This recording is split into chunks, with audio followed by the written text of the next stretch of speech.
And I'm Alec from Script Studios, and welcome back to another Newlywed Talks. I think this one's the number 11. Yeah.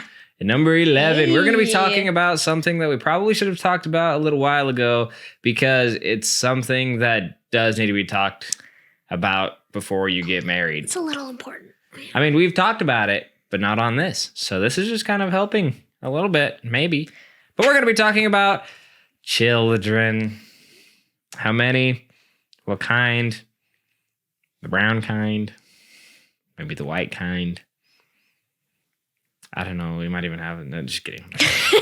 Anyways, children. It is a very huge thing that people need to know before they get married. On especially how many you want, because viewpoints are always going to be different. Always. You never want to go into marriage thinking, if you're a person that wants a bunch of children and then you get married to someone and then you're married to be like, oh yeah, how many children do you want? That? And the person will be like, children? What? Gross. None. Yeah. You don't want to be put in that situation. So definitely, if you're watching this, sit down, talk about it with us right now. See if what we say you agree with or don't agree with. Pause this video if you want. Talk about it with your partner. Do it. Just do it. Yep. It'd be a really smart idea. Really smart idea. Mm. But so we might as well just talk about ours for now, because when we were first dating forever ago, I think this was something that we did talk about. Mm-hmm. We knew it was something that would be good to talk about, so we did. And I mean, at that point, my viewpoint changed a little bit from there as well. Definitely because Hannah's has not changed at all. It hasn't. But I've had nieces, I've had nephews, and I have a lot of them. And I would like to call myself the favorite uncle. I honestly have no idea though, but I try to be a fun uncle, at least, if not anything more than that.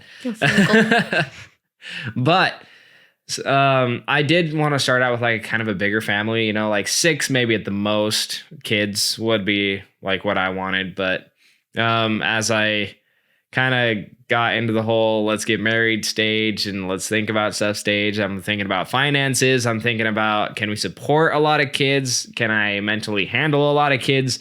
And now I'm down to I'm okay with 3, I don't really want a whole lot, because 3 is a solid amount for now. Maybe 4 if we can really afford it. But if we can't, then, maybe not. So my Hannah's point of view, different. I'm very different. I have always been as many kids as possible. 12. Boom. That's the goal, because I know I won't get to 12, but I will get close. Too many. So I come from, we actually come from pretty big families, both of us. I'm the youngest of 6. He's the youngest of 5. Mm-hmm. So, I mean, those are decently sized families. Honestly, I would love to have 5 to 6 kids. 4 at the least. Too many. But I want 5 or 6 kids.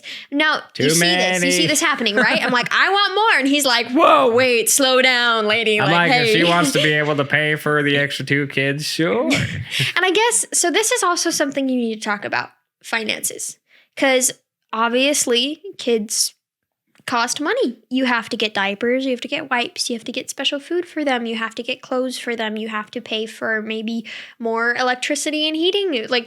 You never know. You have to buy car seats. You have to buy all of this different stuff. You have to buy bum cream. You have to buy a bigger car. You have to buy. Cough, cough. I mean, we could just buy it right now. Why? Sell our car and then get a bigger car right now. Do you know? We want a giant van. We could just gut it out and make it a living van, and then the kids can sit on the couch inside of it. Yeah, well, that's if we decide to make it a camper van. True, which is a goal. We might talk about that in a different video. That'll be a different video. But as you can tell, this is already happening. This has been something we've been talking about for a long time, and we still don't see eye to eye on it yet. And I guess, so my perspective on this is that if we are in a financially stable place, doesn't mean we're making a butt ton of money, doesn't mean we can support everybody on the earth. But we are in a stable place where we have a steady income, we are able to pay the bills with a little extra, then I'm like, okay, we have kids and things will be provided for. That is my perspective. I think that if you are starting a family... Food stamps. And Medicaid. That's what provided for me in this circumstance. Okay. In a way. But like that's my perspective. I think that if you and your partner are taking steps forward to build a family, that things will work out. They might not work out in the way that you think, but if you are working hard and making sure that at least your bases are covered, things are going to work out. I'm a very optimistic person, and I also don't want to think too much about it. I'm thinking too logically about this because like there is an optimistic side because kids, to me, they are gems. Mm-hmm. They are like the most priceless things you can have. Obviously, like the more that you have, like the more rich you can be technically in the long run. But for me personally, it's like I would much rather be spending my time with my kids, even if that means a less amount, if I don't have to go and work all the time to be able to provide for a family of 10 or 6 or 8, you know? Because obviously the higher you go up like that, if you don't have a job where you're sitting at home doing something like this, you can't afford that without going out and working all the time. And Hannah probably would just be at home being a stay-at-home mom. I would probably have to be if we had that many kids. If we had that many kids, she would have to be. She wouldn't really have a choice, to be honest. But that means I have to be making all that money, which means I'm going to be gone a lot. And I don't want to be gone a lot. I want to be able to be with my kids, especially with the prices of practically everything right now rising. I will literally having to be doing a lot of work and a lot of it. Like I might even have to get a second job depending on where I can get a job, where I can find one, how I can, all this stuff, That's why we're trying to build our own businesses now before we have kids. Because if we can make it so that we do have a really good, steady income that's stable and can pay well, I would love to have a lot of kids. And especially, I think this is something that we both very much agree on, is that we want to be very present in our kids' life. We don't want to be helicopter parents, but we want to be there. We don't want to be the parents, either the father or the mother, that just wasn't around in our kids' childhood. We want to make sure that we're there and that they know that we love them, And so this is also something really good to talk about, talking about what you have to do in the future to make sure that you can provide for those children. Like Alex said, we're trying to get up businesses. We're starting to make our own, we're trying to be entrepreneurs, right? And so so that we can be home, or so that we can take our children wherever we go with that business. Yep. And so that they can be a part of it, they can be exposed to it. Maybe we'll start a big family business, which would be awesome. But also, like, whatever our kids want to do, I think we've decided to support them in that. But it's really important to talk about the realities of what you will have to do to make sure that you can support that family. But also, the other side of it is the reality of your body. Is like a woman's body, how much she can actually handle. Or either person can have fertility issues, a man or a woman. And so that's also something to talk about. I think if you know that you have infertility issues, it's probably is a very hard subject to talk about. Or if it runs in your family or something, talk about it with your partner. Be open, be vulnerable, because that is something very important your partner should know about if you are getting married or if you are married, and something that you guys can prepare for. But let's say, we know someone who wanted to have lots of kids, but she couldn't because her body physically couldn't do it anymore. So she had to stop at 4. Mm-hmm. But 4 is still a pretty good amount. Yeah.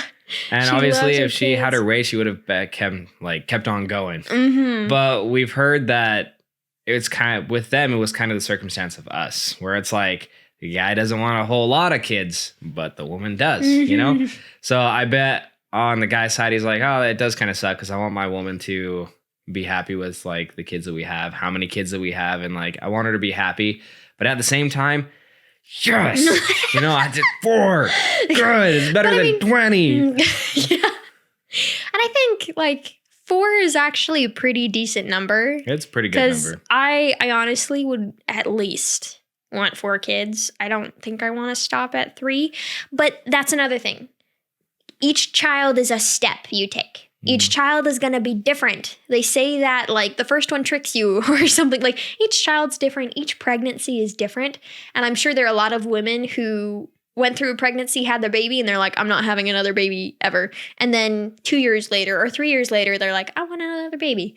So you kind of have to play it by ear at the same time while planning for it. Does that make sense? At least that's how I think about it. It's like It's pretty much got to be like that, because it's very much you have to weigh everything as things come. Because the world has a funny way of throwing things at you when you're either not expecting them or you are expecting them, but it's completely different, you know? So you gotta be on your toes. You gotta be ready to jump around like a gazelle, because you really have no option. Oh yeah, definitely. Because just because you plan for a baby, you have a planned baby, doesn't mean you're actually ready for that baby, or doesn't mean you know every move that baby's gonna make, because that little person comes out with personality. Oh yeah. So you also got to be aware though that not every pregnancy is going to finish itself either. You know, so you guys might be really expecting and really trying for one, but then someone might end up in a miscarriage. One of them might be twins, but it ends up as one. One might end up as 2. One might end up as 4. Whoever knows how much, you know? Or maybe it's a stillborn. Or it's a stillborn or something. The baby's born with a defect or something like that. So it is extremely hard to lose a child. We haven't gone through that yet. And hopefully we don't have to go through that if we, like, in the future when we're trying to have kids. But we can't say for certain that we're not, you know? Yeah. Because things happen. We know a lot of people who have gone through stuff like that, and it's hurt them, you know? It's hurt them a lot, but it really takes a toll on a person. And so talk about it. Talk about it with your spouse. I say this like about everything, and we say this about everything, but talk about it with each other, because it's so important.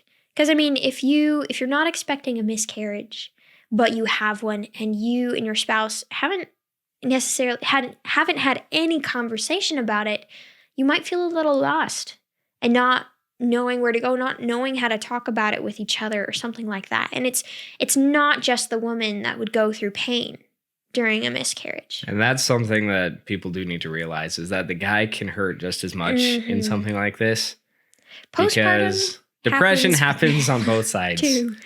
Happens on both sides. People need to realize that. Because people, like with women, obviously it's postpartum depression. They just had a kid.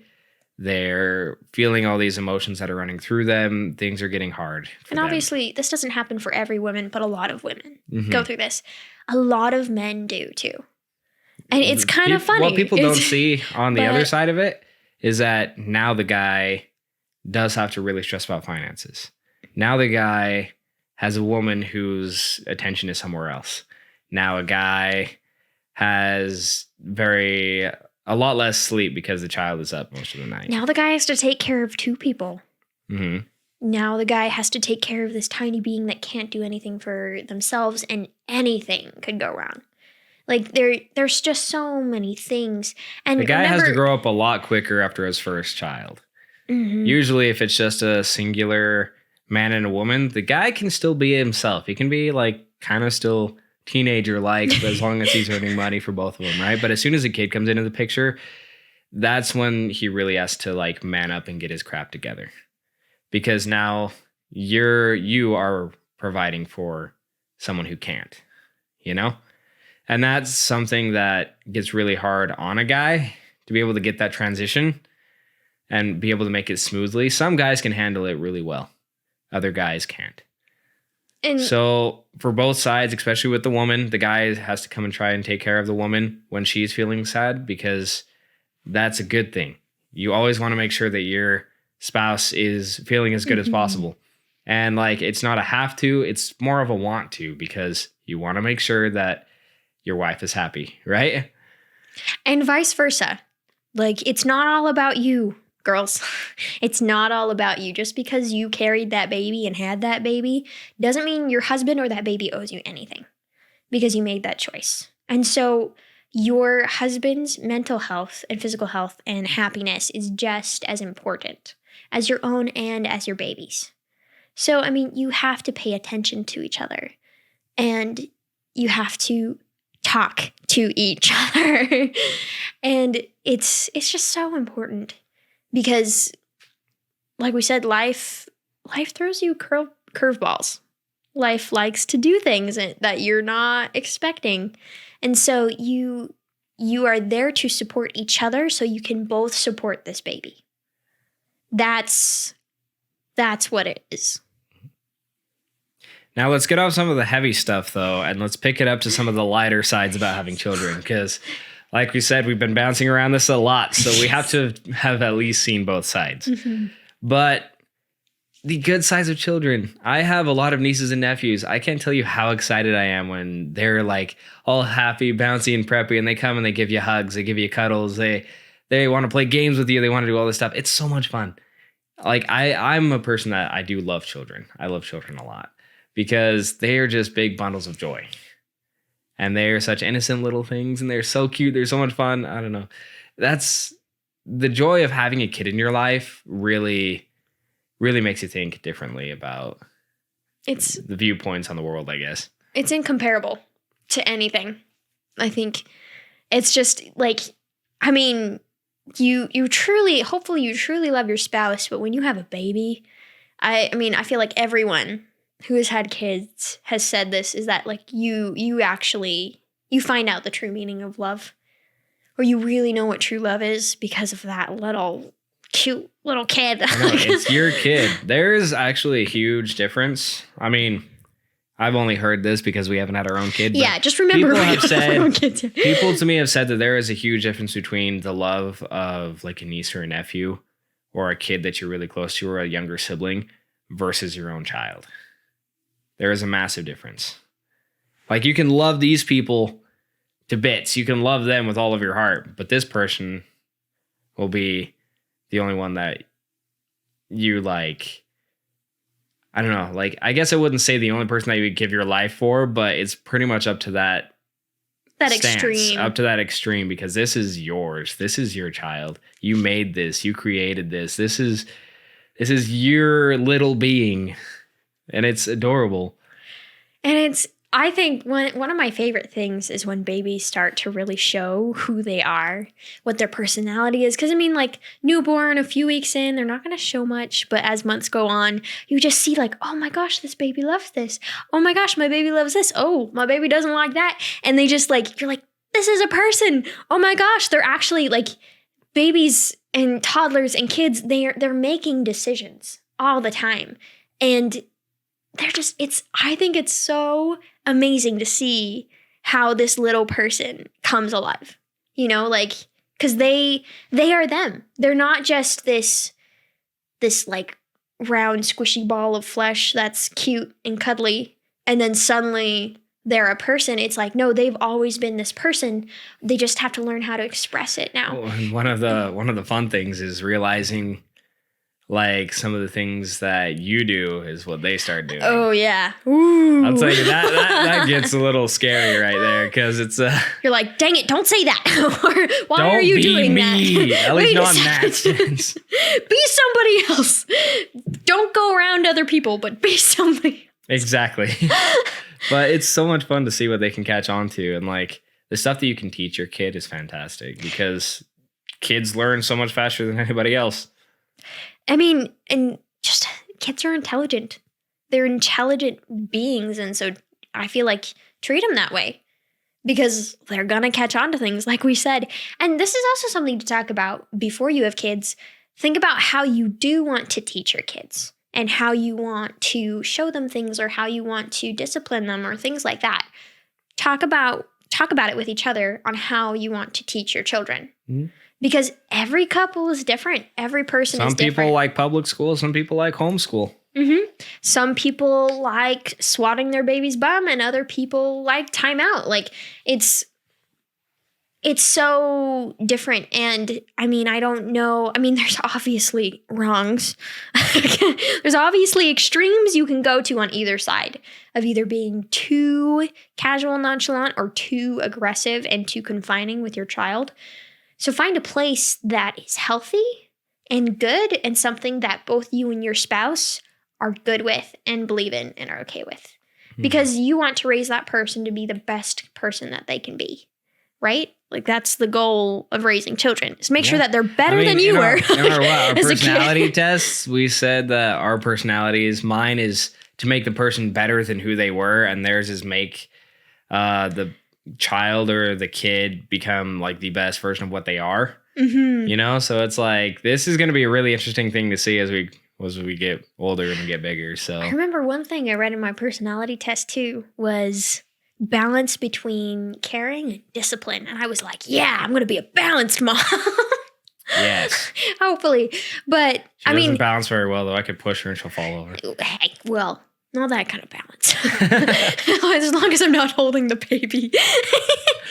But no, that's another thing. Kids are so fantastic. Kids are amazing, but I feel like financially we got to be able to support more. Which I think... Okay. Reeling it back a little bit, just a little bit, but here is my reason for why I want 3. Okay? And this is a good reason. It's a good reason. Okay, 1. If you just have 1 kid, they're going to get spoiled. They're going to get spoiled. They're going to turn rotten. It doesn't matter what you do. They're going to think they're the center of attention all the time. That's how it works. And it's almost inevitable unless you like really, really beat the crap out of that children or out of that child or whatever. They're always going to become some kind of spoiled brat. 2, they start to learn to share, but then they're like a little duo of madness. And then like it's really easy to split something in exactly the middle, right? Half and half and all this stuff, right? So 2 is good because they can be a really good duo, but they also are not learning that there is more than just those 2 in the world. And now for the third one. The third one, let's just say, if number 1 is really, really smart and number 2 is extremely stupid, you don't want that one to feel like the stupidest thing on the earth. So you got to get a third one in there to help show them that they can both be stupid together. And this little one will be the outcast. Or they'll really bully on that stupid one, making him smarter because they're both really smart. So they all join in together and become geniuses. That's how it works. And then there's the fact of the splitting things now. It's harder to do things in 3 ways. There is someone else there. There's someone more. You have to be able to really think about, okay, I'm just going to share this with you and not you today. Or I'll have to share with you and not you today or something like that, Or let's figure out how to make everybody happy. It's more of an all-around kind of thing. So that's why I think 3 is a good option. 2 and 1 are not necessarily the best options. But then as soon as you get to 4, it becomes just a chaos. It is a chaos. That is it. It's just chaos. After that, it's just adding flames to chaos. So there you go. There's his reasoning for having 3 kids. And that's why 3 is like got to be one of the perfect numbers for children. That's what I think. Maybe let's just have an odd number. You could do that with 5. Chaos. That's fine. Organized chaos. Not even organized chaos. Organized chaos. If you throw in a gallon of gasoline in a fire, is that organized? Organized chaos. You chose to throw gasoline in the fire. Yeah, and then if it's in one pit, you keep it surrounded. Forest fire, go. But this is also something where like really, like we've had this back and forth all the time. And it's not like I don't think we're fighting over it. I don't think we are, but it's something that maybe you will be in these opinions for a long time. You have your first baby and one of you changes or both of you change or the other one changes. Like circumstances make it so you can't. Like the fact that we said they can't have babies anymore, so therefore it's done. Or stuff like that. If you just decide, well, since we can't have kids, we're going to go into foster care or adoption or something like that. That is something that is great to do. Adoption or foster care. It might seem a little bit hard, but those kids need parents. They need a family. And they need good people to be around. People. And I mean, there's obviously flaws in our systems, I think, but the idea of being able to support children who need it, please take that opportunity. And this is a little off topic, but if you're someone who is having a child and you can't, if there's no way for you to take care of it, absolutely no way, please find someone who would take care of it for you. You could either find one or they say you can still drop it off at the front of a At a fire station. And they'll take care of it. And they'll make sure that that baby is taken care of. Honestly, if I was in that position where I was like homeless or something and like, I don't know, a child having a child, then I would feel safest giving my baby to a fire station. Mm-hmm. Or to people who I absolutely trusted. But like, just there's so many avenues. And I mean, if you just rather be the second parents to your nieces and nephews, okay, be good ones. Now we are saying, just going back to the kid giving up for something, mm-hmm. a lot of people would rather take a route that I personally do not agree in. I don't think it's fair. I don't think whatever. This is my opinion. Other people have a lot of different opinions, but I don't like abortion. I really do not like abortion. I think there are exceptions to where abortion can be agreeable. But that is very rare. Very rare. Very few and far between. But I think abortions are just not okay, personally, because it is still some kind of living being that is there. I know that a lot of people have a lot of different viewpoints on everything on this, so I'm not going to get super deep into it. But it might just be better to go through it, have the kid, unless obviously it might kill you. Don't do that. But if you can have the kid, I say have the kid, and then there are these options. There are these options for adoption or foster care that they can go into instead. Or maybe you will find that you actually do love that baby and that you do have the means to take care of it. Mm-hmm. Maybe your mind will change. Once again, this is a very hard topic, and we have our own opinions, so we won't go too far deep into it because we know other people have their opinions. But if you guys actually want us to dive into this topic, then we can go ahead and put that down below if you want us to, because we're not going to jump on any bandwagon that'll end up getting us canceled in this cancel culture thing. Oh my gosh, we're pretty true to our beliefs, and we just don't agree with some stuff. And I know people do agree with some stuff that we don't agree with, and that is okay. You guys can, I guess. This is America. This is America. You believe what you believe. Exactly. So, but for us having our opinions and you guys having yours, we don't want to have flack on you and we don't want to have flack on us. So just make it like that and we'll be fine. But I mean, if enough people want, we could do a video on that. We can put research into it and talk about it. Mm-hmm. But we'll save that for a different video. But back to the subject at hand. Children are an honor. You know, children are fantastic. Families that grow up with children all over the place, I respect them a lot because that's a lot of work. That's a lot of work. Thank you, Mom. Thank you, Dad. Exactly. On both sides. But it's a blessing. It's a blessing and a curse, I'd say. I think it's curse a for your mental health, but a challenge. blessing for practically everything else. No. A blessing and a challenge. That's what I would call it. True. So if you like challenges, there you go. There you go. Have a child. But I mean, if you have the chance to raise part of a future generation, I would say do it. That's an amazing opportunity. That is some good stuff right there. That's kind of intense. It's like I have the ability to control our world's future because I influence this being who will be here and I will not. And you don't know what your kid will be capable of in the long run, you know? I mean, you really will try don't. and raise him up in as best you can, him or her, whatever, as best you can. And then from there, it's up to them. Like, you can only do so much as a parent. Mm-hmm. And that's how it works. Yeah. So ultimately, talk to each other. Talk to each other throughout the whole process. How many kids you want at the beginning. When you want to have your first kid. When you actually are at the point when you're ready to have a first kid, talk about it. After you have that first kid, talk about it. Okay, well, we are things freaking out, so we apologize for having to cut something off a little bit sooner in a process, but we should probably end the video here before the camera kind of dumps on itself. So thank you guys so much for watching, and you guys have a fantastic day. And make sure, communicate about your children, love your children, and love each other. Bye. Bye.